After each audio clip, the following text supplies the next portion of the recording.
In this lecture, I will give an overview of random numbers and entropy, since they both play an important role in cryptography and have various network security applications.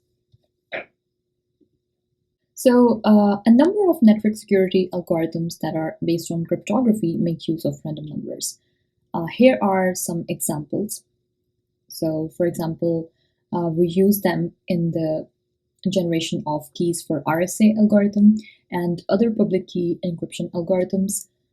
And they're also used in the generation of a stream key for symmetric stream ciphers. We also use them in the generation of a symmetric key for use as a temporary session key. This function is used in a number of networking applications, such as transport layer security, Wi-Fi, email, and IPsec. And we will talk about these protocols later. Random numbers are also used in a number of key distribution scenarios, such as Kerberos for generation of nonces, or number used only once during handshaking to prevent replay attacks. And also for authentication, we also use random numbers to generate initialization vectors to be used with symmetric block ciphers, for example. So these applications give rise to two distinct requirements for a sequence of numbers to be called random. And number one is that they should be uniformly distributed. And number two is that they should be independent of each other, or in other words, they should be unpredictable. So let's look at each of these requirements.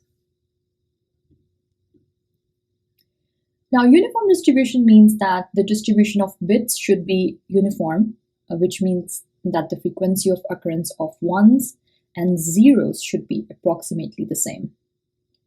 Now, in general, the uniform distribution graph looks something like this.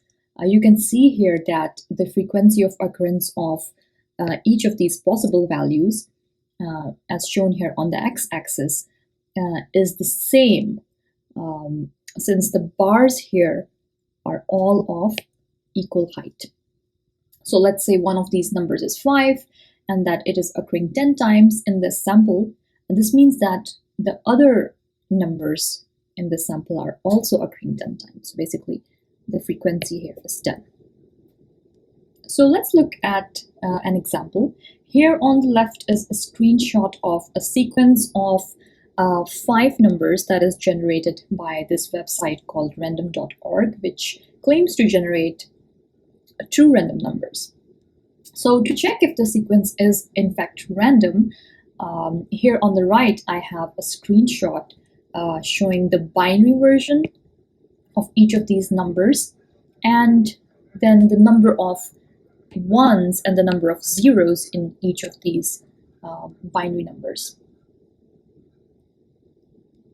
So as you can see here, the number of ones and zeros in this number sequence is interestingly exactly the same, which is 20 ones and 20 zero bits. So we can say that this number sequence is in fact a random number sequence, which means that it is following the uniform distribution. The second requirement for randomness is unpredictability, which means that the numbers are independent of one another. No one subsequence in the set of random numbers can be inferred or predicted from the others.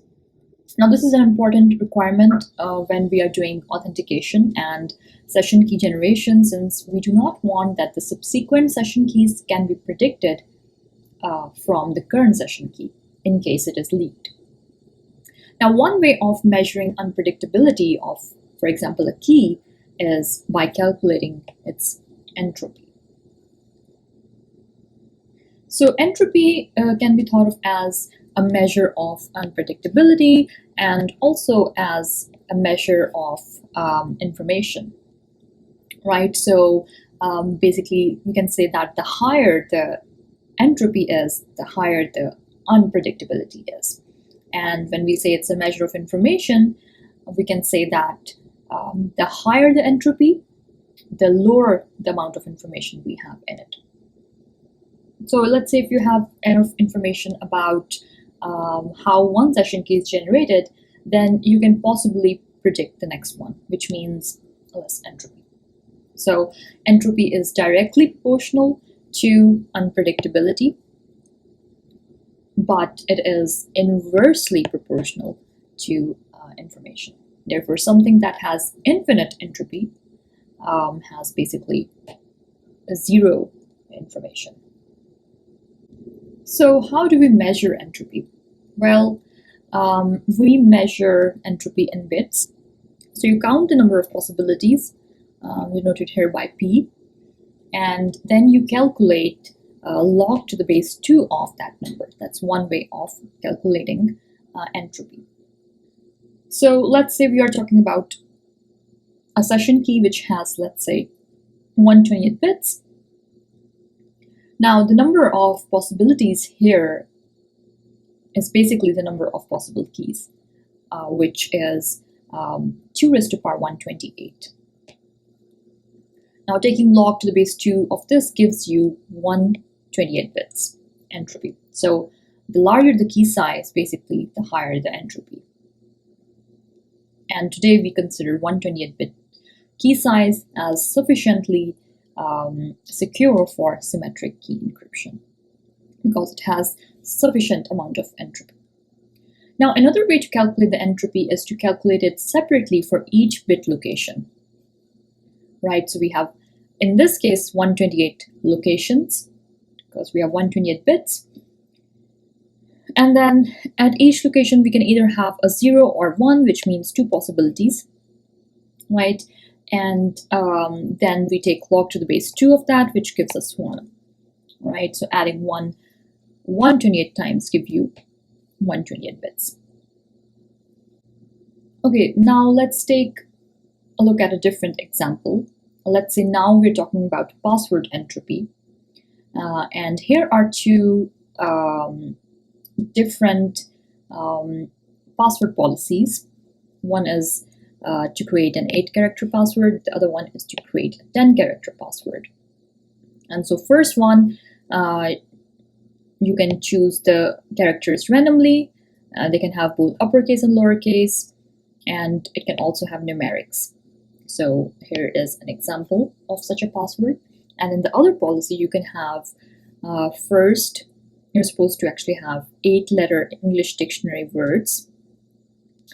Then the first letter of that 8-letter word can be either a capital or a small letter, and you have to add 2 digits at the end. So here is an example of such a 10-character password. So pause here and take a few minutes to calculate the entropy for these 2 different types of passwords. And here you can assume that, let's say, the number of possibilities of 8-letter English dictionary words is 80,000. Right? So use this information and try to calculate the password entropy. Okay, so assuming you have attempted to calculate the password entropies, now let's take a look at the solution for each of these 2. Let's look at the 8-character password first. So here we can see that at each of the 8 character positions, we can either have a capital letter or a small letters, or we can have a numeric or a digit, right? So if we look at the capital letters, total capital letters that we have all the way from A, B, C to Z, and then for small letters, we have all the way from A, B, C to small z. And then in terms of numbers, we have all the way from 0, 1 to 9. So this is 10 possibilities. This is 26, as we have 26 letters in the English alphabet. And then this is also 26. So if you add all of these, you get 62. Right, so you can either just do 62 raised to power 8, because we have 8 characters, and then taking log to the base 2 of 62 raised to power 8, which gives you 47.6 bits of entropy. Or you can try to calculate the entropy of each of these 8 characters separately, right? So each of these 8 characters can have either a capital letter, a small letter, or a digit, which is 62 possibilities, right? So we do log to the base 2 of that. That gives us approximately 5.95. And you do that for all of these 8 letters, right? You sum that up, and it gives you, again, 47.6 bits.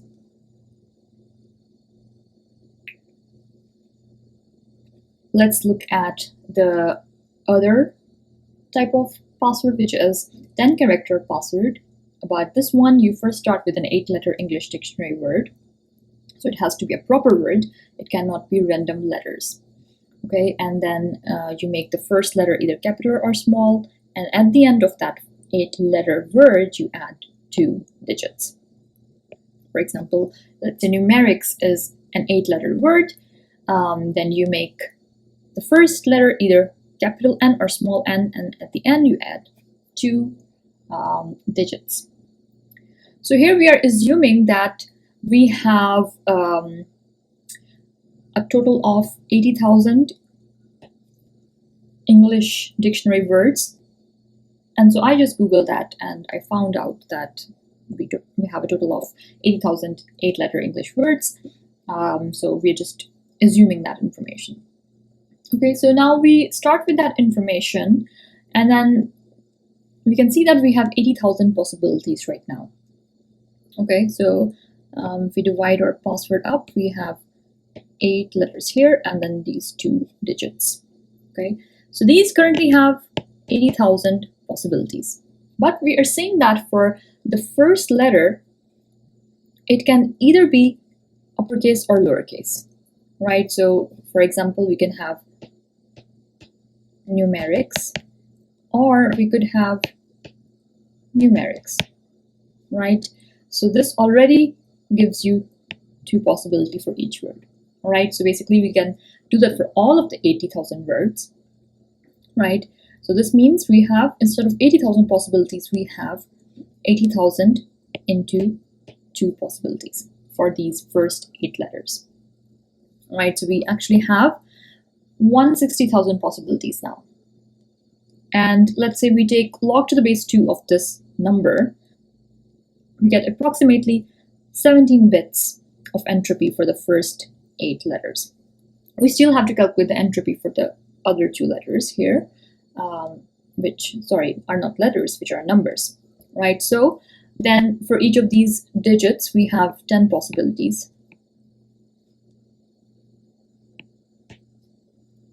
Right, so I can just do log to the base 2 of 100, or I can do it individually, log to the base 2 of 10 and log to the base 2 of 10, and add those 2 together.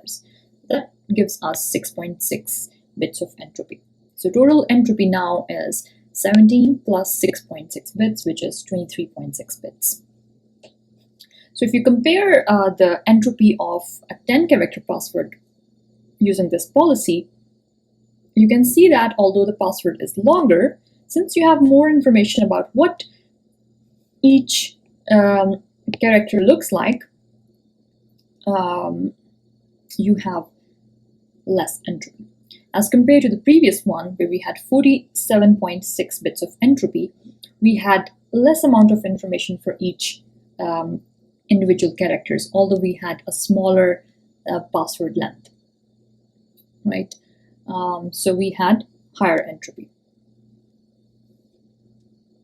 So in summary, the 8-character password policy that we just calculated entropy of is better as compared to this 10-character password. Now there are 2 types of random numbers. We have true random numbers and we have pseudo-random numbers. Now the true random numbers are numbers generated from a source that is non-deterministic, usually via the physical environment, right? So typically when we are generating true random numbers, we are taking some analog input from our physical environment, and then we are just converting it into binary. because we assume that this analog input is a non-deterministic, right? So here are some examples. So let's say thermal noise from resistors or audio inputs, right? So you cannot really predict that information at any given time. Similarly, mouse or keyboard activity. So as the user points their mouse at a certain location on the screen, or as they're entering something using the keyboard. Similarly, atmospheric noise from various sources, and also photons used by the digital camera in the dark. So for example, random.org is a website that generates true random numbers, and it uses atmospheric noise from various sources as its analog input. Whereas lavaran.org, that's another website that generates true random numbers, and it uses a digital camera, and it takes photons at any given time and converts that information to binary. Now, typically, generating a lot of true random numbers is inconvenient because many times we don't have access to such analog input at all times, right? So what we do is we generate just a small number of true random numbers, and what we do is we use them as seeds to generate pseudo-random numbers. So all the programming languages such as Python, Java, C, C++, etc. that have functions to generate random numbers are actually generating pseudo-random numbers. They are produced using deterministic algorithms, which means that every time you give it the same input, it is going to give you the same output. Now, there are various other statistical tests that are used to test whether a sequence of numbers produced using a pseudo-random number generator pass the randomness criteria, for example, of uniform distribution and unpredictability. One important thing to note here is that the seed for this algorithm needs to be truly random. Therefore, it needs to be something that is unpredictable and has high entropy, such as the movement of mouse across the screen. And so, given a seed, the pseudo-random number generator will always produce the same numbers. This is important for applications such as stream ciphers because both sender and receiver needs to have the same set of pseudo-random numbers, which are used as keys, so that they both can encrypt and decrypt correctly. So what we do is we keep the symmetric key secret and truly random, and then we use it as a seed to generate pseudo-random numbers to act as per message or byte by byte keys. Here are some examples of pseudo-random number generators. For example, we have linear feedback shift registers, which is used by the A5/1 stream cipher. Then some programming languages also use Mersenne twister. And then we have RC4, which has its own pseudo-random number generator. And we will look at the RC4 pseudo-random number generator algorithm as well as A5-1's pseudo-random number generator algorithms. Okay, so pause here and look at the random number generator function of your favorite programming language and find out what seed is being used. This figure contrasts a true random number generator with two forms of pseudo-random number generators. A true random number generator takes as input a source that has a high entropy and is typically drawn from some physical environment, as we just talked about. And that physical environment is the physical environment of the computer and could include things such as keystrokes, timing patterns, disk's electrical activity, mouse movement, and instantaneous values of the system clock. This analog input is then converted to binary output, which then serves as our random number. In contrast, a pseudo-random number generator takes as input a fixed value, which is known as the seed, and produces a sequence of output bits using some deterministic algorithm. Typically, as shown in this figure, there is some feedback path by which Some of the results of the algorithm are fed back as input, and additional output bits are then produced. The important thing to note is that the output stream is determined solely by the input values. So an adversary who knows the algorithm as well as the seed can reproduce the entire number sequence. So we tend to typically keep the seed secret. And this is what typically is the symmetric key. There are two types of pseudorandom number generators based on the application. A pseudorandom number generator is used to produce an open-ended sequence of bits. A common application of this is stream ciphers, where we need long lists of pseudorandom numbers. On the other hand, a pseudorandom function is a pseudorandom number generator as well, but it is used to produce typically just one pseudorandom value of fixed length. Examples are numbers used once or nonces,